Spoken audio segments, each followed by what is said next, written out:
Comic books are an important contributing factor in many cases of juvenile. Look,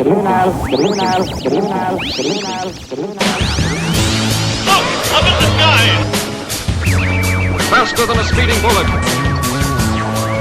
Holy, here we go again. Hello, and welcome to Classic Cartoon Rewind, your podcast. We provide audio commentary and watch-along tracks for cartoons published between 1940 and 1999 that are either based on or inspired by comic books. I'm your host, Carter Hutchison. I am your co-host, Huey V. And Huey, that was almost difficult to do there, man. It's been a while since since I've had to flex that muscle. Yeah, man. You know? Like I said earlier, I was like, I forgot how to do this. Right. I forgot how to do this. Yeah, we have both been busy with a lot of work stuff going on, and just really haven't our schedules haven't. You know, both Huey and I are married, and we both have 2 kids. Mm-hmm. So we basically do like 3 full-time jobs. Would you say? Basically, right? I think the hardest is our wives are the hardest. Okay. I will not be caught quoted saying that. I will say that. I will say it. Ashley, I love you, honey, but right, I will Ashley, say you're it. Great. Yeah, there's nothing wrong with that. We're fine. The kids are totally easier to deal with. Right. I'm just kidding. I don't know about that. Yeah. Yeah, I would say our kids. Probably. Work, maybe some days. You don't have a little girl. That's true, I don't. 2 boys. They break things, not your soul. Right. She also breaks things, too. Okay. Well, that's good. Nice mix of both. she's a tomboy in that way. Right? She breaks your soul and your things. She's my little spider girl. There we go. Little Mayday Parker. Little side note. We've been watching Into the Spider-Verse so much. Because it's on Netflix. We've been watching a lot Oh, lately, my too. God. It's basically like our morning routine movie. Right before I went to work. Every Yeah. time for the past week, since we got Netflix back. Yeah, it's great. It's great. Okay, so we have a very special episode today. I'm really excited to finally be getting into this. It's going to take me back. Oh, yeah. When we first had the idea of Classic Cartoon Rewind, period, this was one of the series that I knew we would, of course, hit, and was just really excited to get to. So, you have to. Oh, of course. You of have course. to. It's, to a lot of people, it's their Batman. It might be the best interpretation of Batman ever. But we finally today we're cracking into Batman the Animated Series from way, way back in 1992 when dinosaurs still roamed the earth. I was little when... Yeah, same. I was 3 when it first aired. So 1992, I was born. Okay, March 16th. Okay, yeah, still well behind the years there. Yeah. Fresh one. Right. I have memories of watching it on TV, though. Me too. I think Fox Kids. Yep, exactly. Fox Kids was dope. Yeah, Fox Kids was great. The lineup was just unbeatable. So good. And you're going to see a lot of the same people that started on this show just kind of branch out and keep doing things on Fox Kids. So if you haven't, maybe this is your first episode with us, and if so, thank you for joining us. These Classic Cartoon Rewind episodes are designed to be watch-along tracks. So we're going to tell you when we have the episode queued up and when to press play so that hopefully you can watch along with us and listen to our hopefully witty banter in between. Hopefully. If we can't make any promises. Yeah, right. I mean... It could go off the rails quickly, and sometimes does. We're human. Right. Most of the time. Beep boop. But whenever we do a new series, I like to give kind of an intro into the series, just like some background information. And I just want to do the tip of the iceberg with this one because more will come out as we go through the episodes, and you'll be able to point like, see, that's so-and-so's voice, and like, this is why this episode is different because they got such and such to come on for it. So I kind of just want to do like a bare bones thing. So... the main thing that this episode is known for is that it started the DC animated universe. DCAU is sometimes what it's called. The Timverse, named after Bruce Timm, is also what it's called. Okay. So I'm talking about Superman the Animated Series, Justice League Unlimited, Static Shock, Batman Beyond. These are all part of the same... what's the word? Connected universe. Yeah. These are all part of the same connected universe. It is true because, you know, they, like you have crossovers in your comic books. Mm-hmm. They had the biggest crossovers. Yeah. Period. Everybody's kind of spoiled with it by Marvel now, of like your heroes all knowing each other and seeing I'm a them. big Marvel fan. Oh yeah, but as far for as those who can't, for literally everyone besides myself that can't see Huey right now, he's in a sleeveless Spider-Man hoodie with a. It looks like just Spider-Man, but it looks like maybe all the Avengers. It's all the Avengers all on the my head Avengers right on now. the baseball cap. Mm-hmm. Yeah, it's got Avengers on the brain. Yep. Yeah. So yeah, but like he said, likes Marvel. But yeah, I'm a big Marvel fanboy. But as far as like the series that all DC has come up with, Oh, you can't come at DC's animated. no, you can't. Right. It's impossible to even like touch them for. Yeah. Because they did crossovers like Mhm. crazy between Static Shock and Justice League Unlimited. And Yep. You have Batman, Superman. Even the first like Batman Superman crossover where the Luthor tries to get the Joker's help in killing Superman, and it's a world's finest. Basically, it's a part 1 and part 2. Mind blowing. Oh yeah, I wore that VHS out as a kid. It's crazy. Yeah. Okay, so when I think of Batman the Animated Series, there's 4 main creators that come to mind. Mm-hmm. Bruce Timm is the first one, Mhm. and that he's kind of the showrunner, and I'll get into some of his background here in a second. The second being Andrea Romano, and if you don't know the name Andrea Romano, she is the voice casting director on every animated show you've ever loved. I feel like we've talked about her. We have. She has once come up before. Yeah. Her filmography is ridiculous, and I'm just going to list off some here at the beginning, and feel free to deep dive on her IMDb because I guarantee you'll find like 10 more. I'm not even mentioning the like video games and stuff that she's also helped. Video games is ridiculous. So this is just the tip of the iceberg for Andrea Romano. Batman the Animated Series, Tiny Toon Adventures, Animaniacs, Freakazoid, Pinky and the Brain, Teen Titans 2003, Avatar: The Last Airbender, The Legend of Korra, Static Shock, Justice League Unlimited, Batman Beyond, and SpongeBob SquarePants. Warner Brothers probably shelled out Mostly Warner Brothers. They must have yeah. shelled out so much money over the years. Well, true. So Batman the Animated Series is kind of like when all these people like found each other, Mhm. right? So let's get into that part. It's the late 80s, early 90s. Bruce Timm is kind of working on a bunch of different like children's television shows. One of which I saw was He-Man and the Masters of the Universe. Ooh, good one. And Paul Dini also wrote a few episodes for He-Man and the Masters of the Universe. So in my head, that's probably where they first became connected. I've nothing to confirm that other than I know they both worked on the same show around the same period of time. But the big break for Tim was when he got pulled into WB Animation to do Tiny Toons. And that is where he met Andrea Romano. And the rest, as they say, is history, basically. And let me finish the other 2 people that I think of. I just named Bruce Timm and Andrea Romano, right? The other 2 people that I think of when I think of the animated series is Eric Radomski and Paul Dini. I'll pick up on them here in a second as well. So this period of WB animation is known as the second golden age of animation. There were just so many different ideas coming out, and people really weren't afraid to try new things or to aim at a somewhat, the cartoons are for kids, but they can also be enjoyed by everybody. Like Animaniacs is produced by Spielberg. Yes. I can watch Animaniacs. I remember picking that back up like a couple years ago when Hayden was a little bit younger. Yep. And rewatching it. I'm like, oh my God. There's some dirty jokes in there. Picking up on all the references now. Mm-hmm. Like Bill Clinton playing the sax is in the very beginning.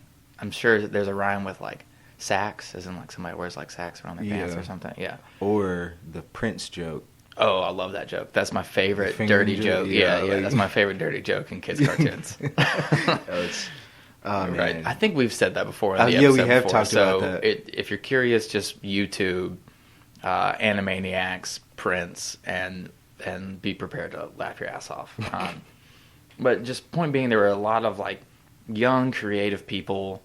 in like the same building pretty much. Mm-hmm. And then this tiny movie called Batman came out in 1989, made by Tim Burton, and was a massive success. And that spawned that WB wanted a animated show to go out when the sequel came out. Mm-hmm. So Batman Returns comes out in 1992. Batman the Animated Series comes out in 1992 as well. It's really great strategic, like. Oh yeah, marketing totally. thing. I mean, and stuff like that happens all the time, but true. it's It doesn't work as well now because people push it out too much. true. When they have like movies and video games, and then you try to push it out, and the video game just sucks. Yes. But the movie's great. Yes, but you had people here that actually loved the property and weren't there for just a paycheck. That is true. Eric Radomski, Bruce Timm, Paul Dini, all those guys are massive Batman fans. Uh-huh. And what really allowed Batman the Animated Series to be what it would become was the Burton movies. At the time, those were seen as a dark and gritty Batman, Yes. which in a 2019 context is kind of funny to like look back and be like, this is what y'all like thought was like dark, and you haven't seen Heath Ledger's Joker at all yet. Yeah. Just but nonetheless, it was considered that. So the main influences on the series were the Tim Burton live-action movies and the Max Fleischer Superman series from the 1940s, which we also We've previously covered yes. in Classic Cartoon Rewind. So if this series interests you, I would suggest going back and listening to those Classic Cartoon Rewind episodes on the Max Fleischer Superman series. And this is a big change from the Hanna-Barbera, side of animation where you get just Sure. seamless animation, and you're not really picking out points where it's like, oh, reuse animation, Right. or you're not picking up points where it's just like these are still pictures that they're just using. And they're kind of animating stuff over it. Sure. This is pure animation. Yes, right. And beautiful in the animation. best sense. So the design of the series was created by Bruce Timm and Eric Radomski. Mostly Radomski did the background designs, which to me it's the backgrounds that lift this series out of like just a regular TV show. I can agree with that. The the Gotham City landscape is gorgeous, and Gotham is almost a character in and of itself in this series. You think of Gotham, you think of something specific. I almost think of when I think of Gotham, I think of kind of like the Gotham from this series with like the red sky, and you have the police blimps floating around with the spotlights and stuff. So they wanted, first. Tim and Radomski felt that the Burton films had a otherworldly timelessness to it, which I would kind of agree with that. That like in the Burton movies, Batman has a computer in the Batcave, but like maybe the screen's black and white. Okay. So like there's technology, but it doesn't feel like the past, and it doesn't necessarily feel like the present or the future. It's just kind of it's his own thing. You can't really tell what time Right. period this is actually. Right. And I would argue that the animated series does that almost even better than the Burton movies. Also, to kind of capture that film noir vintage feel, they added title cards to the beginnings of every episode. So you'll have like some cue-in music, and there'll be a picture of like some kind of artistic interpretation of what might happen in the episode and the episode title. And those title cards are just gorgeous. I've seen several posters that have like all of them next to each other, Yeah. and that's really awesome. I would want one of those. I feel like this animated series just kind of like it. If you were a comic book fan at the time, you felt comfortable watching it as Absolutely. a comic book fan. Yeah. It wasn't like you said like it's a kid show, Yes. but it's a comic book show. But it's like very detective-y, Yeah. and you see it's just Batman doing Batman things. That's my favorite Batman. Me too. Just This the is my noir Batman. You Yeah. know, I like the concept of like a badass Batman that can Yeah. beat anybody's ass. Oh, Bat God. Yeah, Bat Right. God, basically. We've had arguments about that. Yeah, but Right. just he's a detective, Mhm. and he slinks into the shadows. Yep. And you don't detect him when he's there. Right. And and it's just a great storyline. Mm-hmm. All these episodes have great stories. And Bat noir. Right, Bat Noir.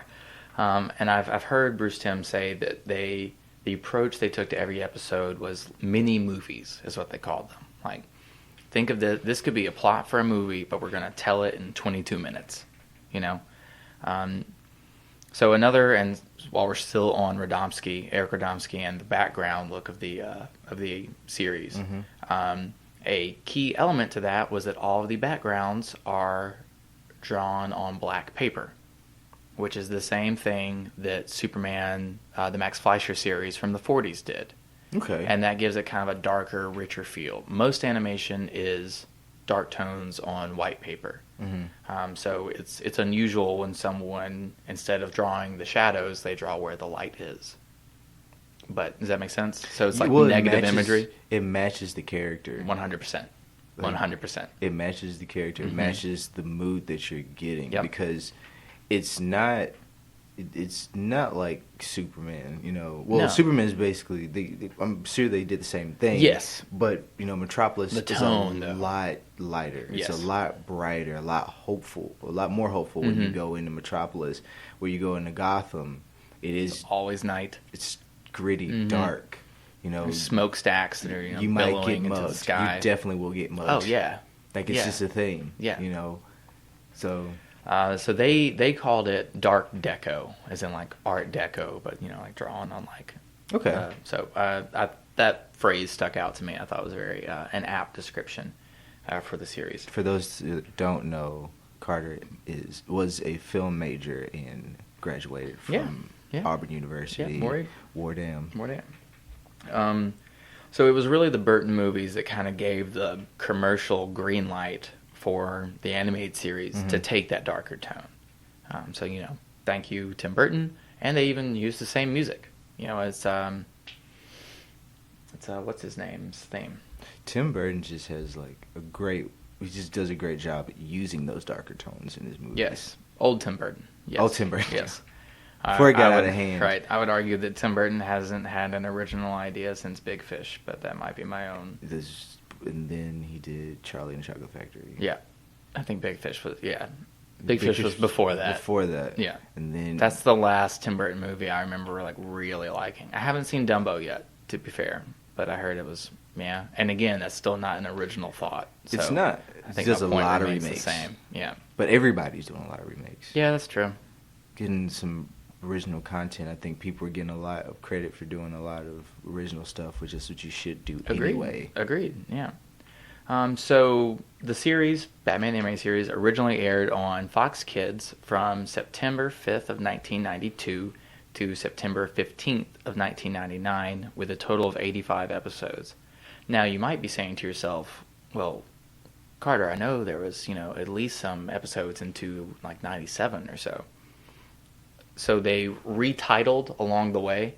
One thing you'll notice here when we start the first, at least the first 85 episodes, I think, or maybe the first half of that, there is no like title sequence that says Batman the Animated Series. Mm-hmm. That's never printed anywhere on the titles. The first time they have anything printed is when it says The Adventures of Batman and Robin. And that's technically like season 2. Okay. Now, then there was the New Adventures of Batman and Robin, which is where they did the kind of redesign, and they brought in the like Tim Drake character, and Dick Grayson becomes Nightwing. But that is considered something separate, instead of like a third season or a fourth season, if you So would. it's kind of like its own little spin-off. It's kind of its own, it's kind of its own thing, or a sequel if you want to call it that. Yeah. Yeah, a sequel series. So that's really all I have as far as the intro is concerned. So like we normally do with all of our Classic Cartoon Rewind episodes, I like to give world events that are going on at the same time that the episode would have been produced. So when was the first episode? September 15th. I was sucking on a bottle that day. Yes, of 1992. So the world events, there really wasn't too much going on that actual week, so I just kind of plucked from the full month. So here we go. This is news from September of 1992. The noticeable death of this month I saw was that Anthony Perkins, who is the star of Psycho, Okay. of Alfred Hitchcock's Psycho. He plays Norman Bates, so that's Norman Bates. He died from HIV-related pneumonia. That was happening a lot. Yeah, around this Between the time. 80s That's and kind of why 90s. I thought it was very relevant. Was and he almost wasn't cast in Psycho because like a few people in Hollywood knew of his sexual orientation, and it was barely widely accepted in 1992, much less in 1960 when Psycho came out. Also this month, September 16th, a Nick Jonas was born of the Jonas Brothers. So I can't believe I'm actually 16th. mentioning that. Yeah. So Yeah, so you and Nick Jonas are about the same. we're about the same age. Was it like March to September? 6 6 months to yeah. the day. Oh, look at that. Okay. Because March 16th, right? 16th. Yeah. Yeah, wow. Okay. Little did now you know. You And my you wife Nick and Jonas. Nick Jonas are a month to the day apart. Oh, God. She met Nick Jonas one time okay. in New York, and she was like, "He's so tiny." Man, I can see that. Yeah. I can see The camera makes him way taller. Right. Like Tom Cruise or something. So also, and just to give some like political background here, George Bush Sr., so HW, is still president. They're in the middle of the campaign. The election will be in November, and HW will lose his re-election campaign to a governor from Arkansas named Bill Clinton. So also in this month, on September 11th, Hurricane Iniki hit the Hawaiian Islands, and look up some footage of that. It's pretty ridiculous. It was a powerful hurricane. Those waterlogged lands. Right, but I feel like I don't hear that about that many like hurricanes hitting Hawaii. No. Right. I'm pretty sure that's why it was like so significant. Right. It's like the blizzard of '93 in Alabama. Yes, and like from my perspective, so my dad works in insurance and has like my entire life has worked with an insurance company, and he's the guy that whenever there is a massive storm like this, he's on this specific team that they send to places I've that met have people like that, right yeah. that have just like catastrophic loss. So when I was reading this, I was like, man, I wonder if he got to go to Hawaii in like 1992 for like it's a terrible event. Hurricanes are awful and I'm sure life claiming, but at the end of the day, if your work made you go to Hawaii, that part sounds fine to you. You're not in Alabama at that point. Right, exactly. Okay, so also in news from September of 1992, a Dr. Mae Jemison became the first African-American woman to travel into space aboard the Space Shuttle Endeavour. So while we just read some progressive news, here's some slightly regressive news. September 24th, the Kentucky Supreme Court, in the case Kentucky versus Wasson, holds that laws criminalizing same-sex sodomy are unconstitutional and accurately predicts that other states and the nation will eventually rule the same way. So Kentucky, of all places, kind of started to roll back some anti-discriminatory Yeah, that's ridiculous. laws. Yeah, it's a little ridiculous. Just a little. It's Kentucky. Right. It's as we sit in Alabama and say it's Kentucky. Oh yeah, I mean, Right. we But- have some good qualities. Yeah. Some. Yeah, maybe. Okay, so that's all the news I have for September of 1992. So I'm going to get On Leather Wings, the first episode of Batman the Animated Series, queued up here. And while you are doing the same, here is a quick message from our Patreon.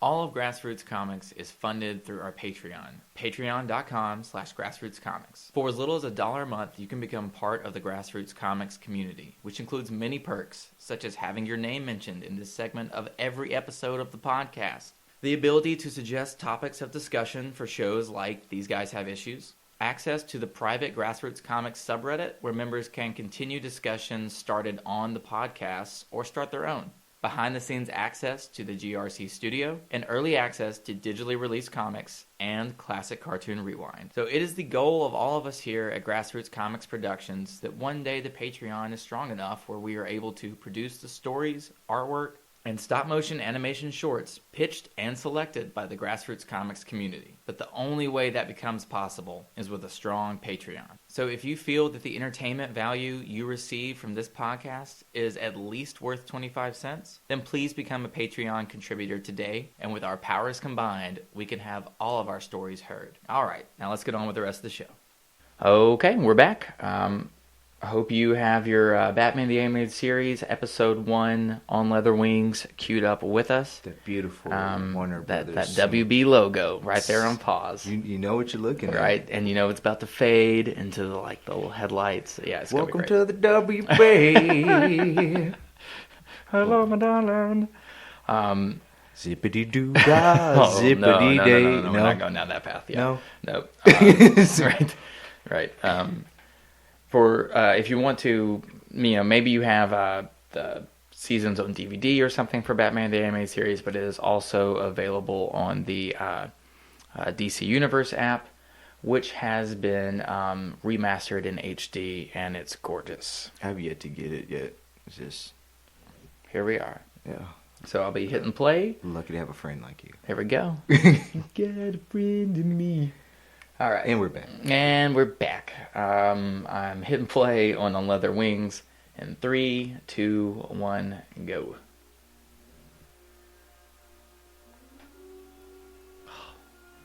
I got chills. Music, right? I got chills. Same. I have chills now. Same. And I purposely... Those French horns. That was French horns, I think so, yeah. I usually will rewatch an episode or something before we get into the series.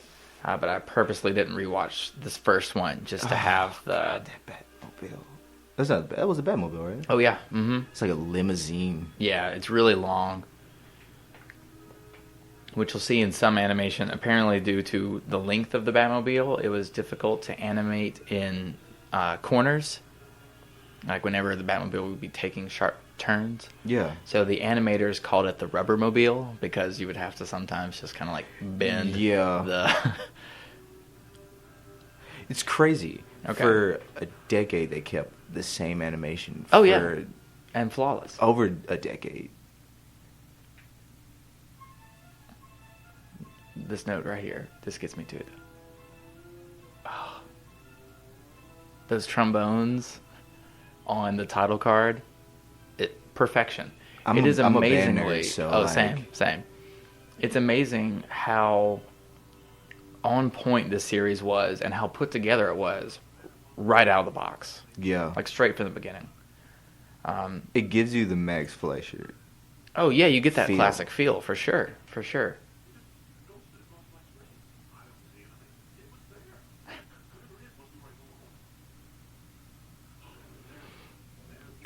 And if you've noticed in the opening sequence when you're seeing the people rob the bank and Batman fires at the Batmobile and goes and get them, what I was saying about there being no title sequence is never during that whole point does it say Batman the Animated Series in text across the page. Mm-hmm.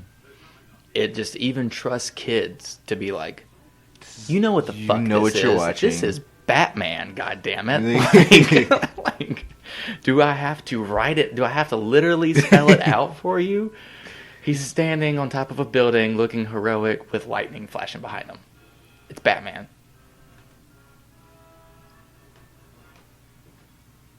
And Man-Bat, just what a ballsy villain to choose to do first. For the pilot, let's test it. But you already know it's going to be successful. Yes, yeah, that's true. Well, I guess, maybe at the time they didn't. I've heard quotes from Andrea Romano when she got art back from Bruce Timm at first, where she would be like, that is a awfully square jawline, and like those ears are really pointy, and just like really sharp angles.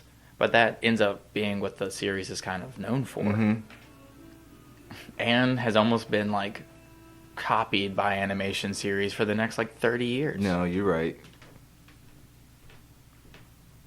And see, it's in scenes like this that I think you can really feel that it was drawn on black paper, especially the backgrounds. When you look at like the landscape, when you're actually looking at it just moving, you see black paper and everything drawn around it. Right. It feels darker. It feels moodier. And this just kind of sparked my line of thought here that person, of course, was thrown off into water. So, he probably lived, right? Yeah. Because this kid's cartoons. You can't just go around killing people. But this show does actually have realistic-looking guns, which is rare for the time in cartoons. Well, like with Teenage Mutant Ninja Turtles, they had changed the laser guns and make Same with the Spider-Man show from the 90s as well. They had to make the foot ninja robots. Right.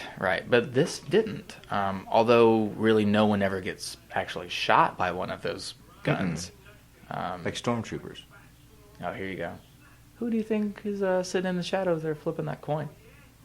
Oh, I have no clue. All right, who could it be?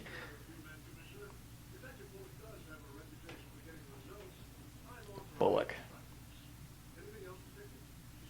Now, my first, what I'm aware that Bullock comes from is Batman Year One, which was Frank Miller, and would have only been not even 10 years ago by the time this came out. So still a fairly, as far as I'm aware, maybe he came out before that, but still a fairly new character.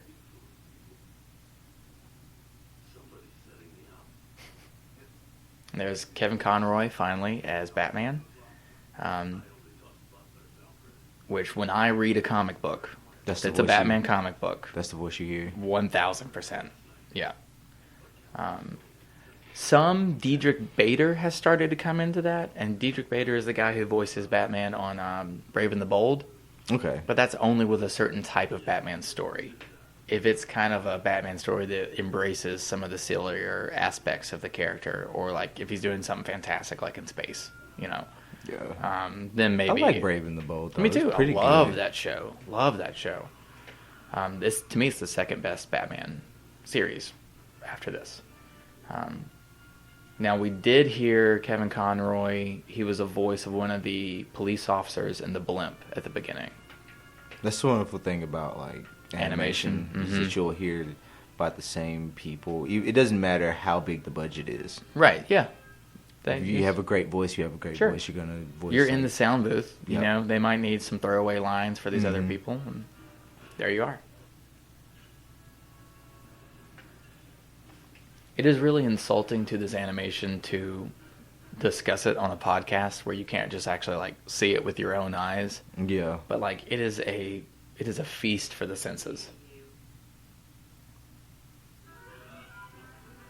Dun, da, da. Of course, because it's the same shadow of a bat, it's got to be the man bat, right?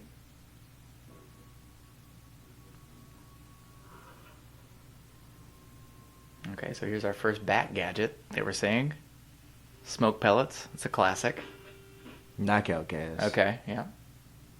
Shoots out Police like a lines light. do not pass, please. Yeah. You might as well say Batman enter here. Yeah, I'm Batman. I'm Batman.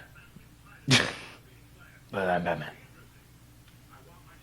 I saw a meme today that was and it was an actual picture from a comic, but it was the Trinity of DC, Superman, Batman, and Wonder Woman, and it must have been like one of their first like adventures together, and they're like starting to become comfortable with each other, and they're exposing their secret identities, right? And they're all holding on to Wonder Woman's lasso of truth.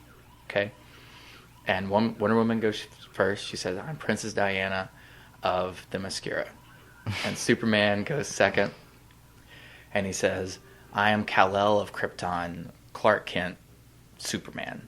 And then it's Batman, and he just goes, "I'm Batman."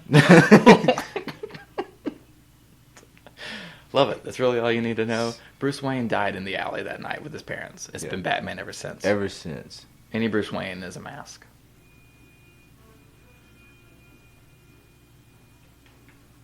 Okay, we're filling out some footprints, doing some really detective-y things really early in the episode. See, if this episode came out today, that guy would be recording his podcast when he was walking around. He was trying to like voice test for radio. If this episode came out today, you might as well get Kevin Smith to voice it and be like, "Hey, man, this is..."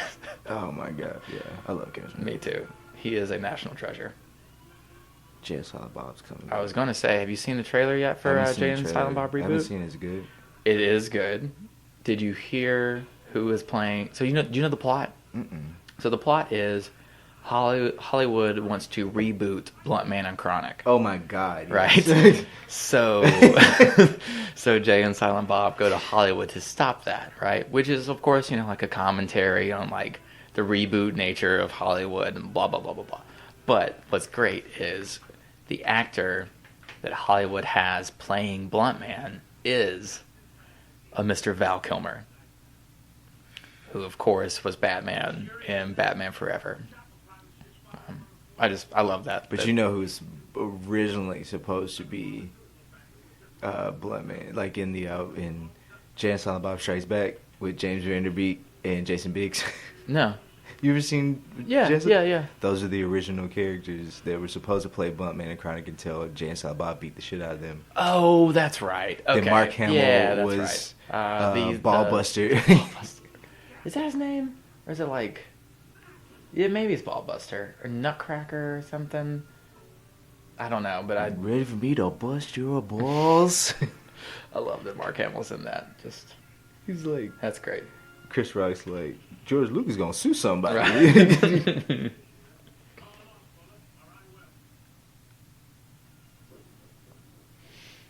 So this is a classic trope of Batman as well, and especially the animated series, is that, Bullock doesn't trust Batman while Gordon does. And they as in Bullock, will usually think that Batman is behind some kind of, some case that they're following. Yeah, classic trope of right. anything like vigilante. Sure, you have to have that with Batman. Batman. J. Jonah Jameson. Right. Oh, that's great. Yep, and big explosion. Oh, man. That fire looked awesome. Batarang.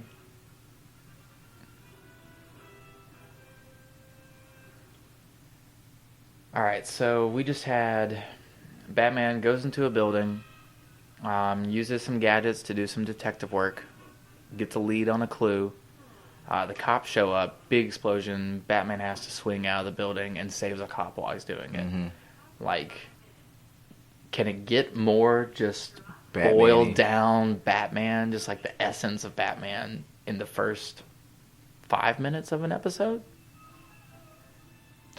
That's great. It couldn't, man. That's great.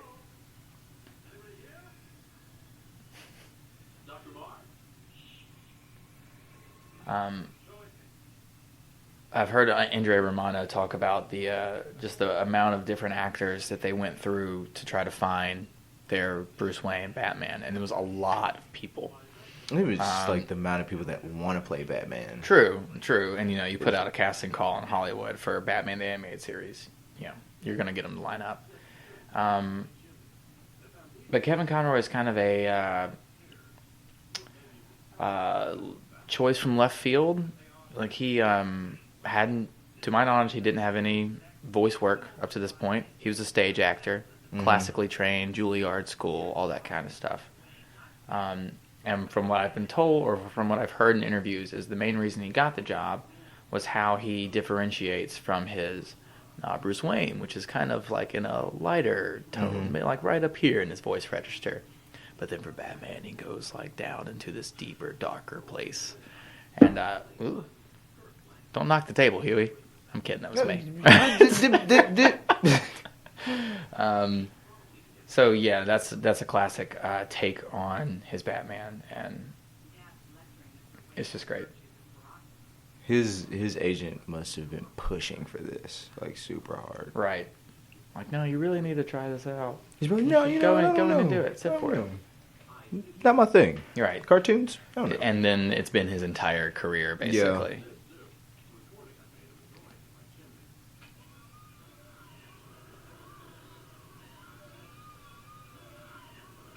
That's some hell of a chimney. I was going to say, bro, if you hear that in your chimney, I'm out. It's time to move. I'm out. Yeah. You're Bruce Wayne, man. You don't have to stay there. I've seen too many, like, Amityville horror movies, Omen, I've been in too many theaters where I go, don't go in there. Don't do it. Oh, you're that guy, Huey. No. My sister-in-law is. Oh, okay, there it is.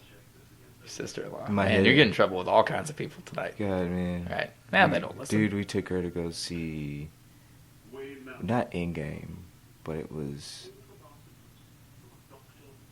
Infinity Well, Wars here's a was nice part awful. where you can see the difference. Isn't it weird to see Bruce Wayne's voice coming out Yeah. of Batman? And what a great little WB reference. What's up, Doc? Yeah, they do that Mm-hmm. Because they can.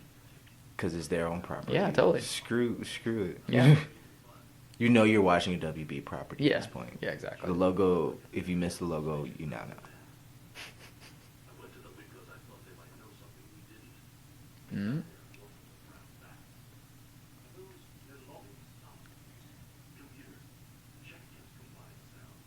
So here's that, otherworld kind of timelessness is, yes, it's a computer, but it's like this massive, computer takes up a whole room.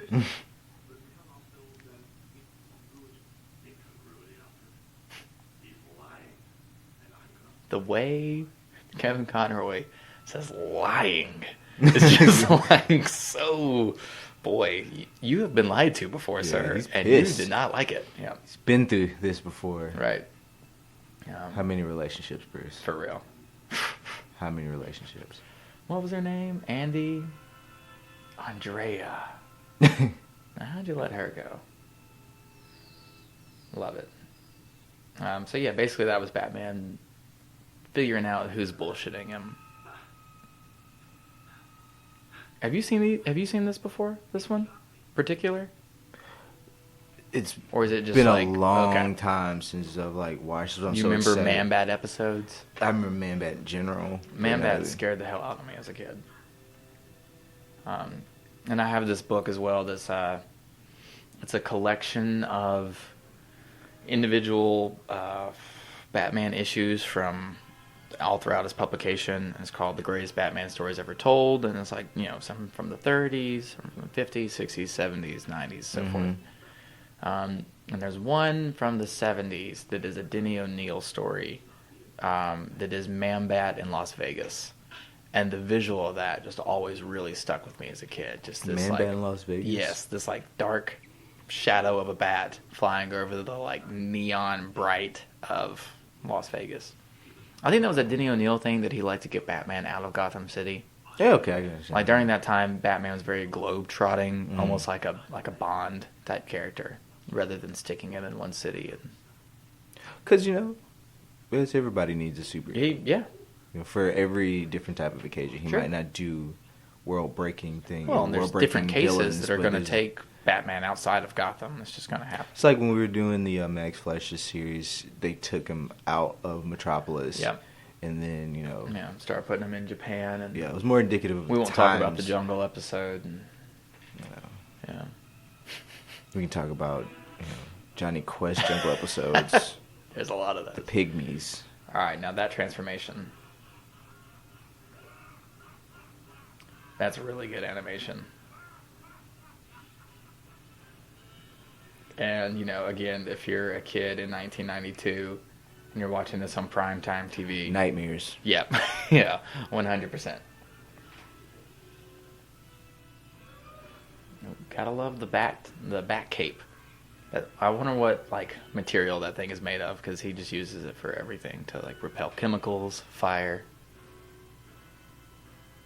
It's a good weapon. You get to a point where he would actually use it as a weapon, like a razor sharp, just like. That's true. Well, in the games, you use it to disorient people. Mm-hmm. Oh, sad Man-Bat. So that's another great thing this series in particular does, is makes you feel sympathy for a lot of the different villains. Mm-hmm.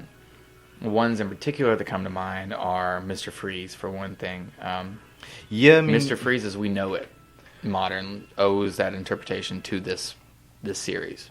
Completely rewrote it. Two-Face, maybe. Well, then when you get to the Batman and Robin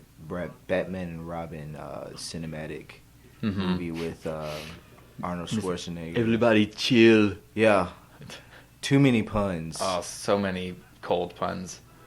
I get where you're coming from Right, on this, right. but you seem more like a mob gangster at this point. Or just a joke. Like, Yeah. Just awful. You could have done very well with that. God, that animation. For 92. So fluid, just to see, and still clearly be hand drawn. The commissioner. Things have changed since like the first aired cartoons of like the 60s and 70s. You know? Right. Yeah. Well, again, we're back into these bigger budget cartoons. Mm-hmm. There's just a higher quality to it, and that's why people called it the second golden age of, WB animation.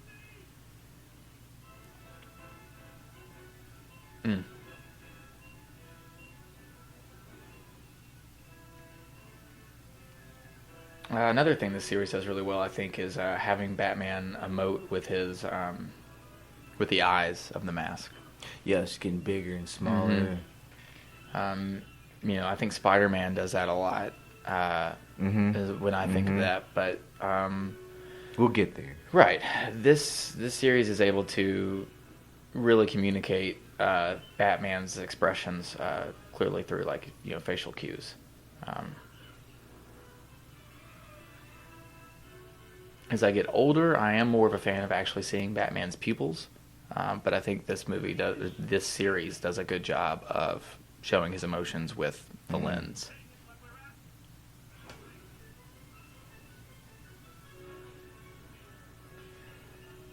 Just a Tuesday night in Gotham City, right? Just a regular night out on the beat. Yeah. So just I going had to to get the with club. Gordon into the police Zeppelin. The police Zeppelin, yeah, because blood. And we chased down a giant bat creature. Well, there was also a guy dressed like a bat. It was a whole thing. Gotham. Right. It was a scene. Man. Whatever. Right. That doesn't happen where you live? Right. It's not a thing where you are? Totally a thing here.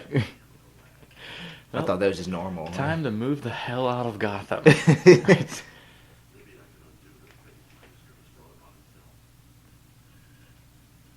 It's like the rats are the size of kittens. You think Pizza Rat was bad? We've got man bats. Our rodents fly, and they are people-sized. We don't do clowns here. Yeah, for real. We don't do Dude, clowns. that's one thing I've said for years is if you're in charge of Gotham City, city planning, right? If you're on the city board in Gotham, if they're first off, new ordinance, we are bulldozing any abandoned warehouses. Period. Right? Any joke factory, laugh factory, any playing cards, anything circus themed, gone. Why do we need that? Right. Right, completely gone. It's a factory. Anything with the number 2 in it, we can probably do without as well. So the Second National Bank of Gotham on 2nd Street that's going to get robbed at 2 o'clock on February 2nd. Does that not sound It needs to coincidental stop. to you? Yeah, there's just a lot of things that just need to go. Everybody's Okay, so so that themed. was it. It's for a pilot episode. Oh my god, it's so put together. It's crazy. Because pilot episodes are all whether they're cartoons or they're real, they change. You can see them finding their footing. Okay, this worked. That didn't really work that well. Let's get more of. But all one or you the have other. to do is just animate a comic book at this point. And you have Batman, just animate something, Right. and then it's going to work. And then you just got to work off of that. Years and years and years later, Years and years and years. we have a masterpiece. Yeah. At this point, it's timeless. Yes. Practically from the get-go. Yeah. It's, yeah. Okay, so now we are rolling into episode 2, Christmas with the Joker. So guess what happens in this Jingle bells, episode? Batman Yeah, smells, that's Robin this laid an episode. egg. That's right. What's the rest of it? Jingle bells, Batman smells, Robin the laid an egg. Batmobile lost his will and the And Joker got away. Nice. Classic. I thought you were going to take that up, so I went low. Me too. We both went low. That's fine. It was beautiful. That's fine. Yeah, that's good. Yeah. They call me the songbird of my generation. Yeah. I'm like a mix between Fergie and Jesus. I've heard that. Yeah. Okay, Will Ferrell. So, Christmas with the Joker premiered on November 13th of 1992. So, about a month later. Mm-hmm. So again, I've got some news here from the month of November of 1992. So like I said before that last episode, there was an election that was held at the beginning of this month, and Arkansas Governor Bill Clinton defeated incumbent George H.W. Bush and the independent candidate Ross Perot. Ross Perot. Right. Hey, what's the problem here, America? You see, we have this graph. Right? You're even doing the hand. That's this graph. The thumb pointing. He's a billionaire, wasn't he? Yeah. He's a billionaire Yeah. that just funded his own campaign. He, to this day, still has the most successful independent campaign for president in history. Because it was the three of them. Yes. And For an independent. Right. And in many conservative points of view, it is Perot that lost the election for H.W. Perot got about 18% of the popular vote, which is So at this point, massive. Bush had no chance. We had no choice. Not really. And so Bush in He's his gonna first lose. term as well, or maybe it was the debates for when he was running for his second term, was quoted as saying, read my lips, no new taxes. Like that was the big catchphrase. Yeah. No new taxes.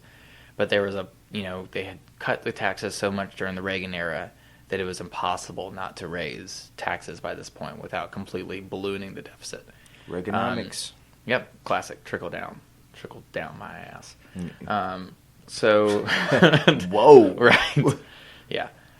If you didn't know how I felt about that, so that was that attack ad basically writes itself of a clip of Bush saying no new taxes, read my lips, and then figures of how much middle class taxes increased in that amount of time.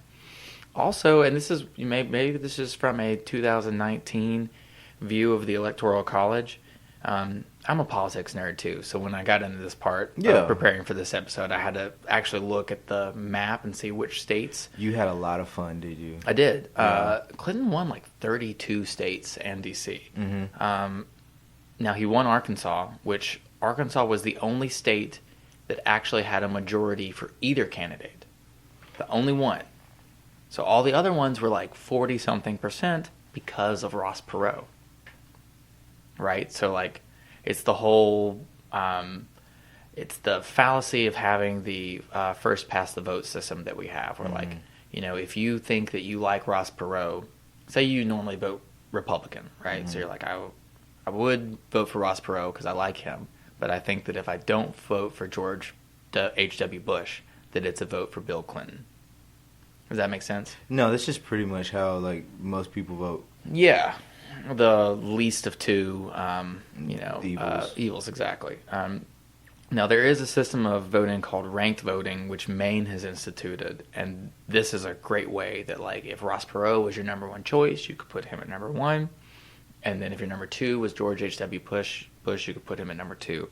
And how that would work is once the votes were tallied, and you see who the third place person is, which would be Ross Perot, Mm-hmm.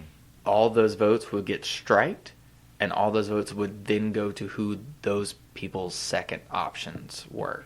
You don't really see that often nowadays. You It always goes down to two people. Right. People always drop out, and it just goes. Well, down to even two in people. 2016, Hillary Clinton is one of the most unlikable candidates in modern political history, probably. So you had some people who would normally always be voting Democrats going with Jill Stein, Mm-hmm, that's what. or Gary Johnson. So Stein was Green Party. Green Party. All right, so you split the vote that way, and so people who maybe would have voted for Hillary instead voted for Jill Stein as a protest vote or whatever you want to call it. Heavy into politics around 2016. Good. It was a shitty time to be heavy into politics. Well, it was A lot of arguments. There's a point in time I just was like, let me step back into the things that make me happy. Oh yeah, totally. I mean, parts of politics make It was political. I enjoy politics. I'm not gonna lie. It was political, and it was a lot of things that hit home for me around that time Okay. because it was a lot of racial things happening as well. Yes, which has probably only gotten worse. Like you would think that it's been crazy. Yeah, it's been a weird last 3 years here in America. Pretty much lost a lot of friends that way. Right. Right. Yeah. Like really brought out the worst. Oh, okay. in So people. you may not be racist, but like you're okay with racism. Yeah, basically. Clearly, right? Basically. Yeah. All right. We'll save this for another podcast. I do kind of want to do a political podcast, and I want to call it Blue Dot Politicast. We talked about that. I think before. so, and it's just about being a Democrat in a red state. But that's neither here nor there. We're still talking about news from 1992. Or is it here and there? And there and everywhere, to quote the Beatles. All right, so also from November of 1992, the Church of England voted to allow women to become priests. So, here. Yes, it took, hundreds of years. Centuries. But there we go, little victories. I have two noticeable births from this month. One, Miley Cyrus was born. She came in like a wrecking ball into the world. Breaking everybody's achy, breaky heart. Oh, there it is. Especially her dad's, I'm sure. Oh, He's getting a nice paycheck now, though, with that Old Town Road song or whatever that he's featured on. yeah. Yeah. It's crazy because it was number 3 on the country record because he wanted to be a country song. Sure. Nas X wanted it to be a country song because you got to think about it. A lot of country songs that are on the country Billboard do use a lot of like hip hop beats or more poppy beats. No, yeah. Whatever passes as pop country right now is not country. To me, there's like, of the little bit of country that I'm aware of, there's 2 country guys that I like and actually consider real country that are still playing, and that's Chris Stapleton and Sturgill Simpson. Love Chris Stapleton. Sturgill Simpson is fucking shit. That guy is awesome. He is acid country, if you can even like wrap your head around what that would sound like. Is it like acid rap with Outkast type of deal? It's country with like references that you wouldn't see anywhere outside of like, I don't want to call it outlaw country, because I feel like that puts him in a box that he doesn't even really like belong in. He has a quote from one of his songs that says, "The most outlaw thing I ever did was give a good woman a ring." But the song is about how like life's not fair and the world is mean, right? So like life's not fair that I'm being included in this outlaw country category. What is outlaw country? I would consider that like some Willie Nelson stuff back in the day, some Hank Williams. Hank Williams the third is probably outlaw country. Hank Williams third is really good too, by the way. So anyways, yeah, that's a weird little country tangent that we just had here. I never pegged you as like a country, but we're music guys, right? So yeah. like, yeah. I can find something in just about every genre I that love I like. country singers because they just with country artists they have beautiful angelic voices. True. Just amazing, like just riffs out the ass. Yeah. It's ridiculous. Out the ass, yeah. It's quotable. Right. But to me, Sturgill really exploded and like elevated his game with I think it's the last album he did. He brought in like a brass section and stuff, and there's like some really cool background music and vocals that's going on there. Yeah. But Billy Ray Cyrus is getting a nice little check. But it went to number 1. Good for Billy Ray. It went to number 1 when he jumped on the billboards because they took it off of the billboards for country. Oh, okay. They didn't think it was country enough, and then there was like It's probably the whole not, thing. but that's fine. And then when he jumped Right. on it, There it is. I liked it better when he jumped on it. Yeah. Okay. It's a longer song. I don't think I've ever listened to it all the way through. The original in one song is sitting. just 2 verses, and that's it. Okay. Now I hear my kids sing it all the time. Loves it. Loves that song. And then also this month, a Odell Beckham Jr. was born, to fantasy football fans' delight everywhere. Is he really that Young, I guess. I mean, yeah, he's 92. He's our age? 92. I did not know that he was a little bit older That's than about that. right. I mean, I was in school when he was at He's LSU. younger than me. I didn't Yeah. know that. Yeah, just by a little bit, by months. Mm-hmm. But it's always weird when. Because I thought he was older than. Yeah, exactly. Because it feels like he should be, right? Right. He's taller than me. Yeah, but I remember when he was at LSU and he was running all over all our players. I think the 2013 year that Auburn played for the national championship, he was on that LSU team, which that's the one in-season loss that Auburn team had was to LSU. 2013? Mm-hmm. Because it was in Baton Rouge, and Auburn cannot win in Baton Rouge. And there's some deal with a voodoo queen or something a long time ago that happened that said Auburn cannot win Auburn, LSU in Baton Rouge. Just hate each other. Just yeah. Circulate the hate. But like whenever I was living in Louisiana and would talk to LSU fans all the time, I was like, well, we can at least agree on one thing. We both equally hate Alabama. Yeah. And that would always get a good laugh. Okay, so I'm going to go ahead and we've got the WB logo again on pause for Christmas with the Joker. If you need to get that queued up, just put us on pause as well. We'll be here when you get back. But I'm pushing play in 3, 2, 1, go.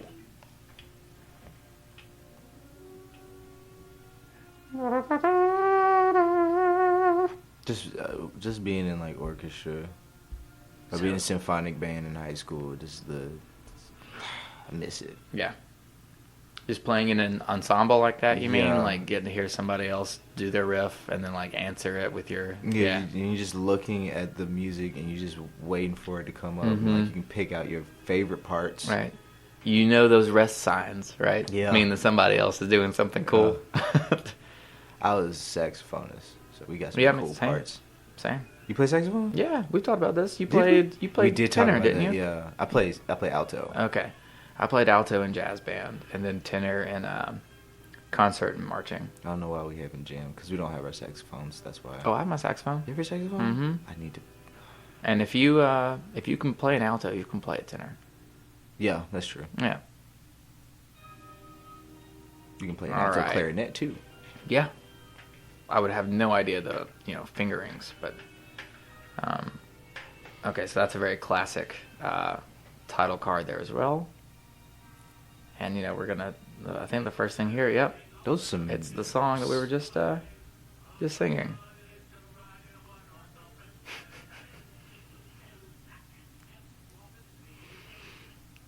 Okay, so Mark Hamill's Joker. Let's talk about this and unpack it here some.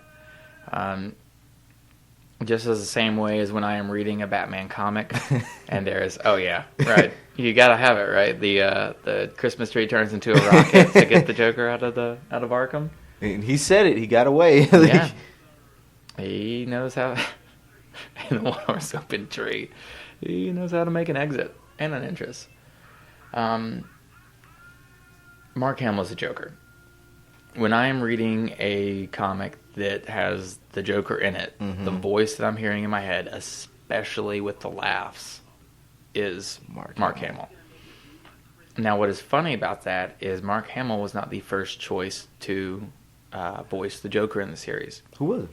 They originally cast Tim Curry from Rocky Horror I could Picture see Show. that. I could totally see that. I think he would be great.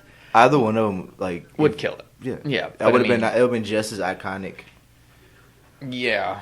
So I've read two different things, and one sounds like maybe the truth, and the other one sounds like the nice version of the truth. And maybe the truth is that the producers just the whole time never really felt comfortable with it. That they wanted not Jack Nicholson, right? Like that was the whole prompt they were giving everyone before you do Joker audition is we are not looking for a Jack Nicholson impression here, right? Because Jack Nicholson was the Joker in the 89. Though. Yes, and he was great, but only Jack is Jack. Yes. You can't have somebody else come in and try to be Jack. Then you're just Walmart Jack Nicholson, right? Have you ever danced with the devil in the moonlight? Oh, I love that. Oh, such Love a great that line. Who the hell knows what it means, right? I don't know. I just like the way it sounds. That had to have been improvised. That had to have been. So this is they just drop Robin in here. Yes. Yeah, it's also, first appearance of Robin as well. And, you know, I do like the storyline that Robin doesn't think anything's going to happen on Christmas Eve. So, like, do we really have to go out, Bruce? Like, can't we just watch It's a Wonderful Life? Mm-hmm. Which, of course, Bruce Wayne has never seen. Because why would Bruce Wayne watch a movie titled It's a Wonderful Life? It's like, no, it's not. What is it? Were your parents killed in front of you in an alleyway at age 8? Oh, no? Then I guess it's not a wonderful life, is it? You don't even know. You don't even know. So, Boy Wonder. So Mark Hamill had heard that, you know, they were doing a new Batman animated series, or a new animated Batman series. Oh, here we go, yeah. Here's the Wonderful Life thing.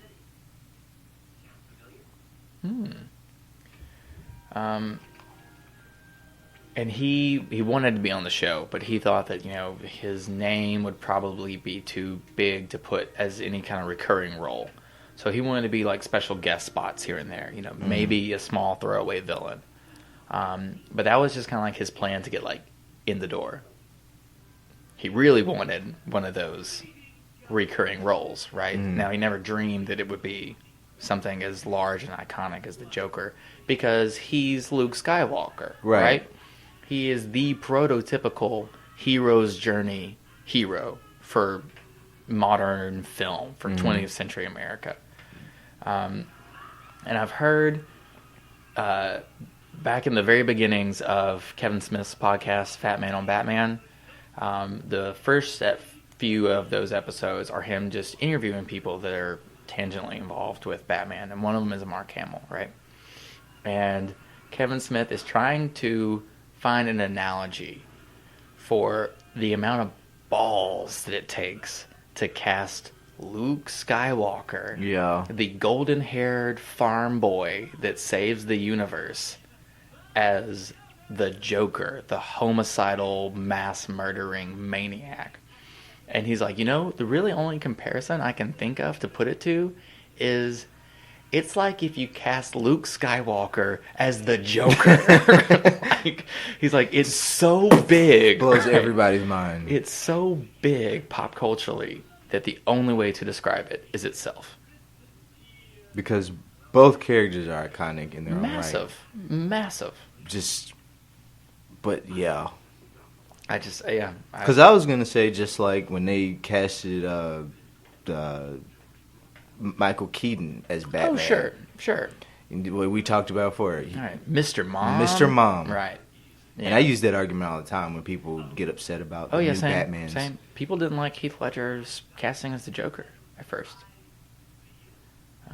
Because he was known for like the teen heartthrob movies at that point. Like 10 Things I Hate About You or Knight's Tale. I love Knight's Tale. Knight's Tale is good. God, I love that movie.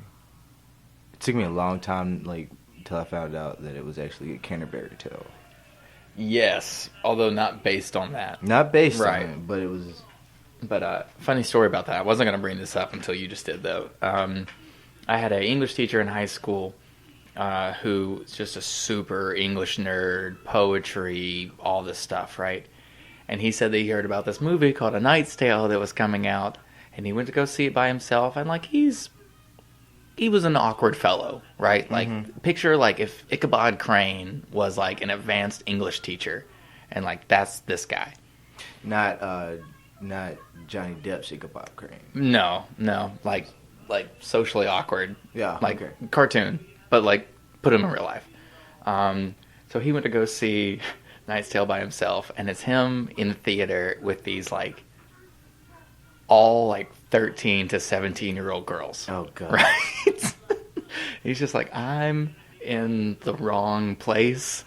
This is not for me. This is not what I thought it was. Like I need to leave. So he left. And yeah, whenever I think about that now, I think of probably just wait until it came out on VHS. Totally. VHS. He's one of my favorite teachers. Just to picture him in the theater, it cracks me up. I watched that movie on VHS. From Blockbuster. We're still going, right? Tony Stark built us in a cave with a box of scraps. I watched this on VHS from Blockbuster.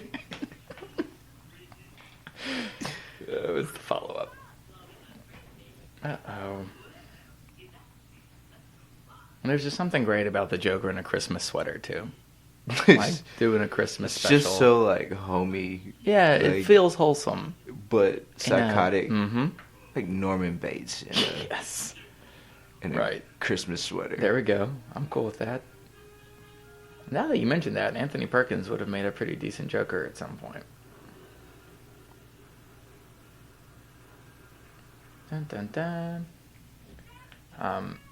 But back to Mark Hamill with his Joker. He said that and what won him the audition was his laugh, the Joker's laugh, and that when he would read the comics, it wasn't just straight like all like ha ha ha ha ha's. You know, it'd be like ha, he, ho, ha. Like there was a range in that, right? He was just testing things out. Sure. It just all sounded perfect Yeah. all together.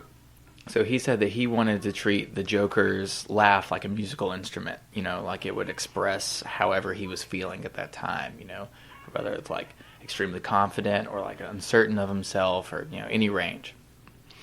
But he also said that he forgot how he did the laugh after the audition. So he got the call back. And so he's going back in. He said he's driving on the LA freeway. Mark Hamill. Apparently he's driving himself. That's weird. That's a weird concept to me. At that time, not really. I guess. But that he couldn't remember how he did his laugh, so he's trying to get it back on the ride there, and he's like, no, that wasn't it. Like, he's just trying to find it. And that image as well cracks me up. Sitting in a car. Seeing Mark Hamill hunched over his steering wheel trying to find the right maniacal with the laughter. radio off, just like... Right. What if you had like the windows down? Somebody just drove up next to Mark Hamill. Was that Luke Skywalker laughing like a crazy person? It's the 90s, so he probably thought he was on drugs. Exactly. It's like, yeah, I guess times have been rough for Luke since Jedi. The tabloids must have went crazy. Oh, well, you know, that might not be that uncommon of a scene in LA. People driving down the freeway, just laughing maniacally maniacally. to themselves.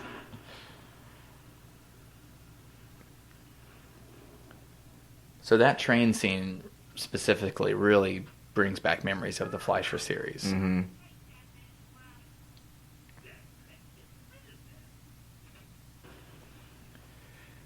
And you know, another classic Joker trope is that Joker doesn't just commit crimes. He has to announce that he's going to do the crime and, you know, challenge Batman and Robin to stop him. It's a game to him. It's fun for him. In a way, it's fun for Batman, too. Yeah. Yeah, you might be right there. We're going to throw that one right? out there. His little playmate. Because you're just too much fun. Everybody else he will put away for a long time. Mm.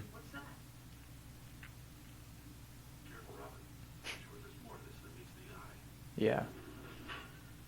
Because it's the Joker. Expect the unexpected.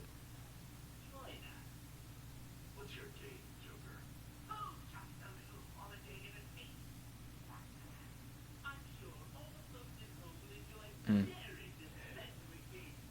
Man, it's so easy just to get sucked up into the show and just to like sit there and watch and not say anything. Yep. And really, again, a lot of this podcast could turn into us just being like, "Isn't this great?" Yeah, because you think about it with like the Joker and Batman relationship is like Batman probably thinks like I know him better than anybody. Has there ever been like it's his soulmate? I feel like I know this happened in Teen Titans 2003 where you know Slade's gone and Robin something happens and after what you know of Slade being dead, he still has Robin shook in his head, and so he thinks that he's still alive, and so he goes out and tries to find Slade, knowing he's dead. Right. But in his head, has it ever happened in this series, or in? I feel where, like it's like happened Batman in this series. thinks the joke, where everyone else thinks the Joker is dead or something, just gone, and then something shows up, and he's just like, I know he's there. Nobody knows him better than I do. So Batman Damned kind of delved into that, Okay. and that's a fairly new. It was a book put out by DC's Black Label, so that's their like adult line. The first issue was really famous for showing Batman's penis. And they because we want to see DC like freaked out over the backlash from that, and then put out a second printing where the penis is more like shadowed out, which as a collector who has the first printing, great, go ahead and do that, because now that makes that first issue more valuable. But to your point, yes, the plot of that is that the Joker's been killed. Batman may or may not be like a suspect, and he's trying to like solve clues for it, but it's all told through Constantine's perspective. So you have a very unreliable narrator. John Constantine. Yep. Doing John Constantine things. John Constantine, I always feel like was Keanu Reeves' first John Wick. Oh, okay. I could see that. Trying to branch out after The Matrix, trying to find. I felt it was the a good action movie. A level lot of isn't people on said the it wasn't a same. great movie. I thought it was. Is really he British in that? No. Okay. See, you can't do that. You can't do that. That's like It's that's a cardinal it's sin Keanu right Reeves. there. I know, but still, like Keanu it's Reeves. Constantine. Yeah. Constantine has a Cockney accent. They did and a good smokes ton job of in the cigarettes. Arrowverse with it, though. Yes, They did a really good job. and that show's not bad. It didn't, get very long to do anything, but the show's not bad. Now, my wife is a big fan of the show Supernatural.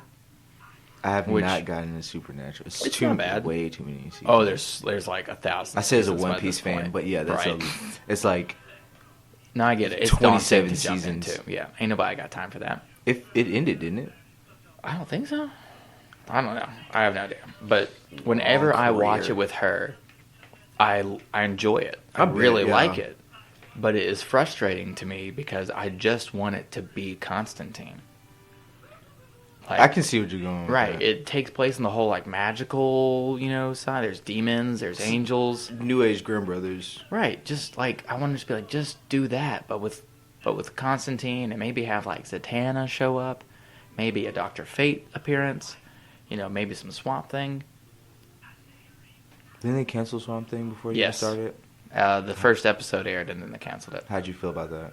Well, it sucks, but it's not from any creative or reception for the reason they can't. Did you read that at all? No, I almost finished with it. I have like a few. Oh pages no, left. not the book, as in like any like headlines on why that happened.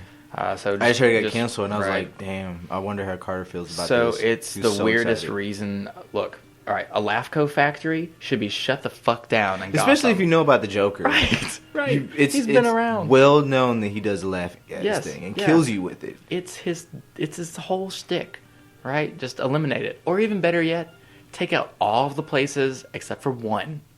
Leave one clown-themed place in Gotham, so you always know where he's gonna be whenever he escapes, right?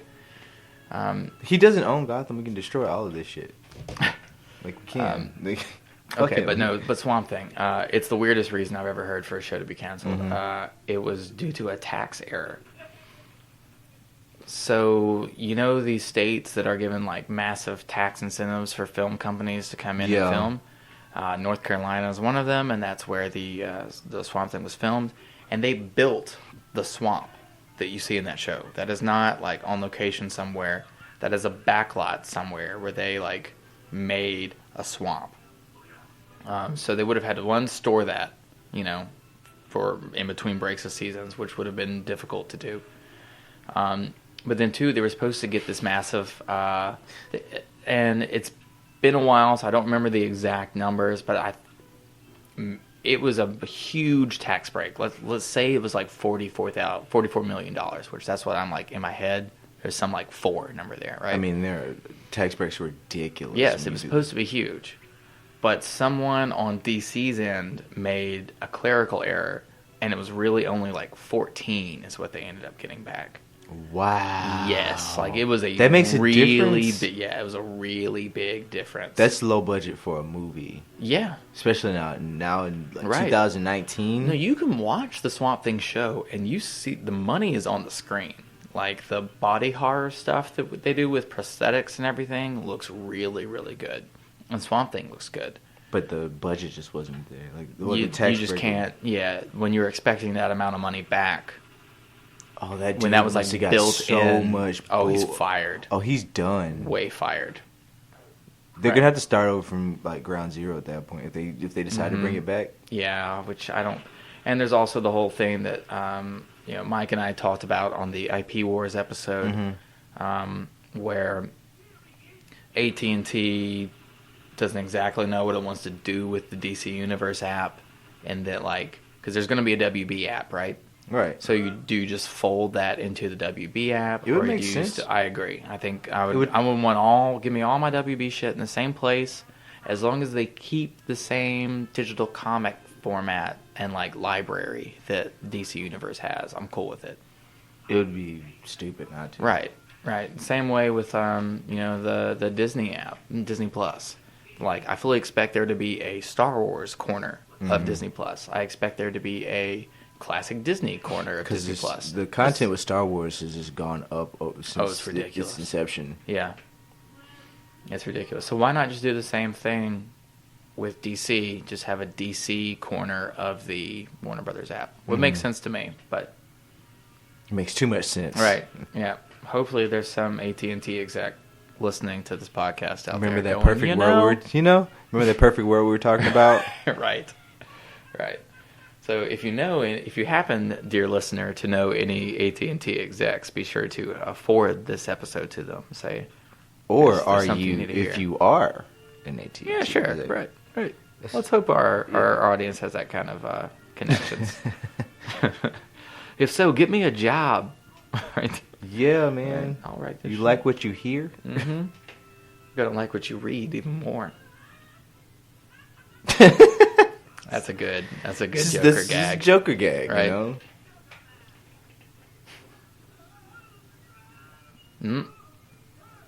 Deja vu, anyone? Right? Batman holding the Joker over a vat of chemicals. Isn't that like Jack Nicholson's origin story? Yeah. Mm-hmm. And from The Killing Joke. Yeah. Yeah. Ugh. I'm glad they replaced the Alfred voice.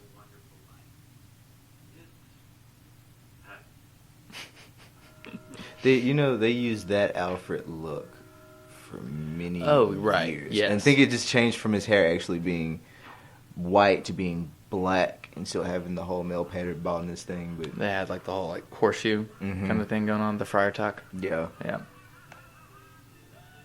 Yep, and there's Joker back where he belongs. Crazy motherfucker. Cackling to himself in the corner in Arkham somewhere. Where a young Harleen Quinzel, I'm sure, is about to come in and try to talk to him about his feelings. And that's going to go well. Harley Quinn, just the whole idea of Harley Quinn and Joker's relationship. How people It's extremely toxic. yeah, it's oh my god, they're no. No. Do you shop at Hot Topic? Then no. It's not a healthy relationship. You shop at Hot Topic? Right. Then this is your template on how relationships should That be. was actually my first MySpace That sounds about profile right, too. picture. Yep. Or profile, because you know how you could just, modify your profile. It was a Joker and Harley Quinn, that old, Where live they're dancing. dancing, and she's holding this bag. Yes. That was the background, and then all the little, the little. And it's the Alex Ross, very detailed painting of it, right? Yeah, I know what you're talking about. You can almost think it's cover's just gorgeous. a picture, but it's a detail. Which painting. we will get to, because Harley Quinn came from the animated series, right? All right, so we will get to her episode. It might be episode 4, Last Laugh. I want to say that's the first one that's when she premieres. Mr. J. Mr. J. Can't wait. Because I actually found out something about the creation of that character tonight. But I will Just save that. I know. Save it till we get to it. Gotta tease it a little bit, right? So yeah, those are the first 2 episodes of Batman the Animated Series, and I feel like they're both classics. There's The whole not damn thing is a classic. I know. There's not too This many is the episodes. Batman I like. Agreed. It's dark. Oh, okay, right. Because you're not I'm normally not a on the big like. Batman fan. Right. I think it's just kind of gone out of hand. I think it's the fan base that ruins it for you. It's so. any Or fan the base. debates. Yeah, it's just come on. Right. The Batman can stop anybody with prep time debates. You have to give everybody the equal amount of prep time. It's Batman plans though. everybody Like, plans. he schemes. Everybody He has plans. plans. You know? Okay. Right. Okay. The Doctor Doom has already sent Doombots to his house already. Send him through a portal. No, that's fair. You know, whoever you're comparing, I don't feel like Superman plans that much, right? Does he have to though? No, but his powers are a crutch that Batman does not have the luxury of having. That is true, and I'm not, Right. but the thing is, like, there's so his many powers people, make him soft in a Yeah. way. I think his want to be softer on those that can't be. Sure. I think And it's to just- see the good in people. I said this before. I feel like Clark Kent is the thing that keeps Superman in check. Just his Agreed. humanity is the Agreed. thing. Not everybody else around him. Those are the things that he loves and he wants to keep.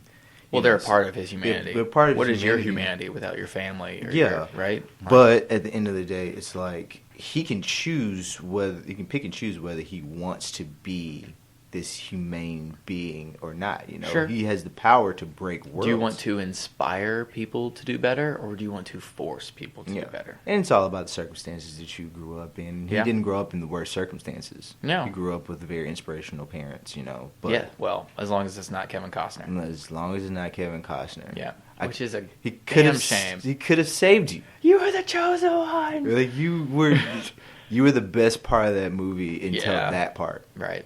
Everything was just Well, a big. I mean, it was a big no, shell of a movie.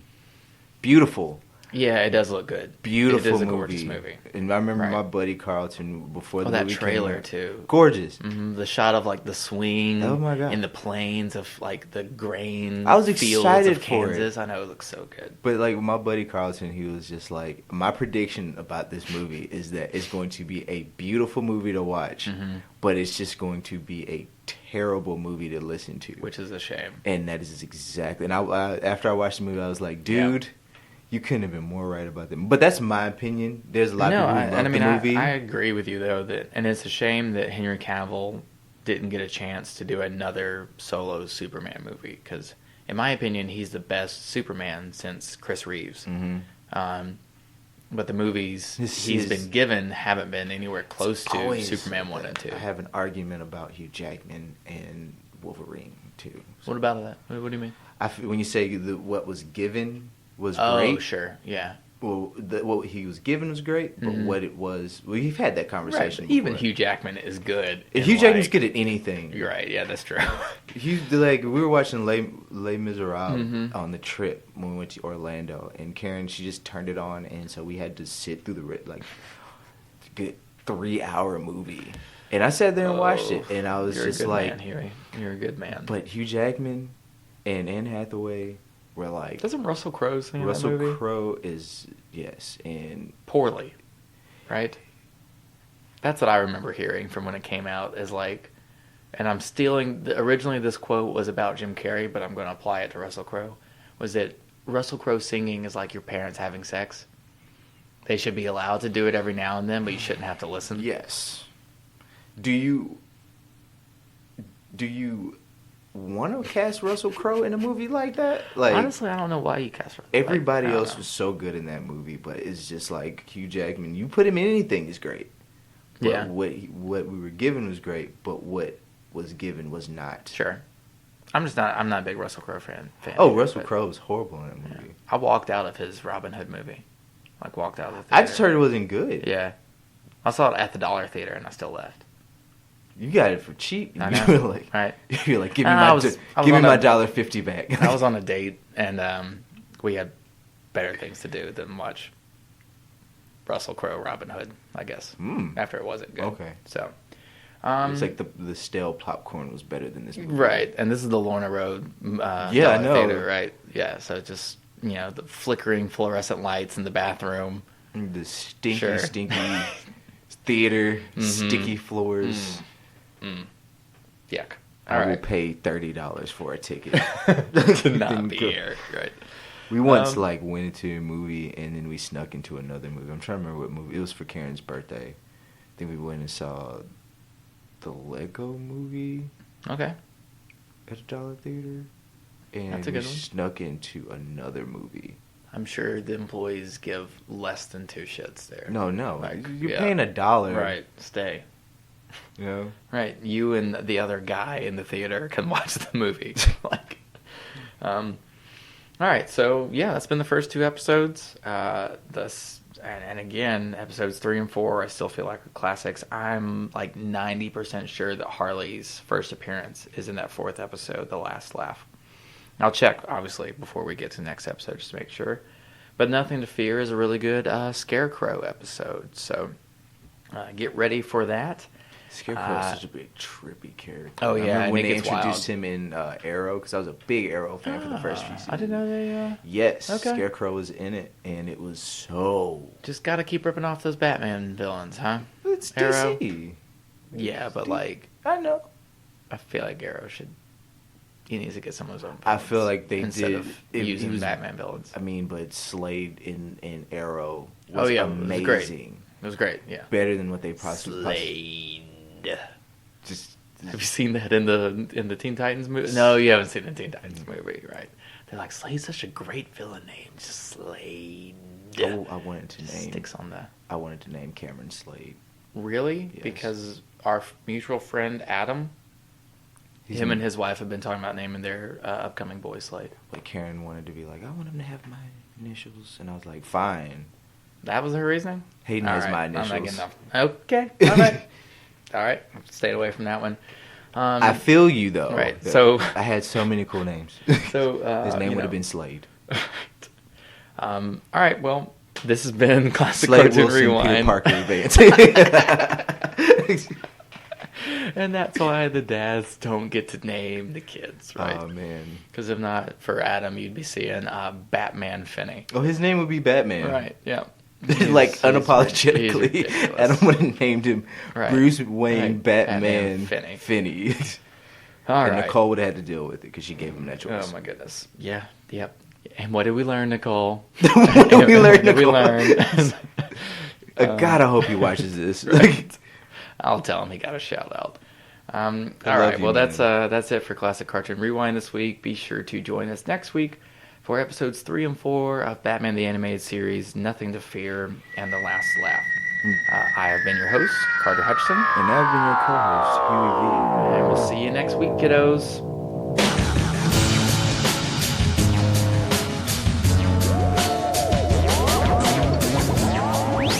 This has been a Grassroots Comics production. Da da da! So what's your story? Well, some kind of silly cartoon. You got a problem with cartoons?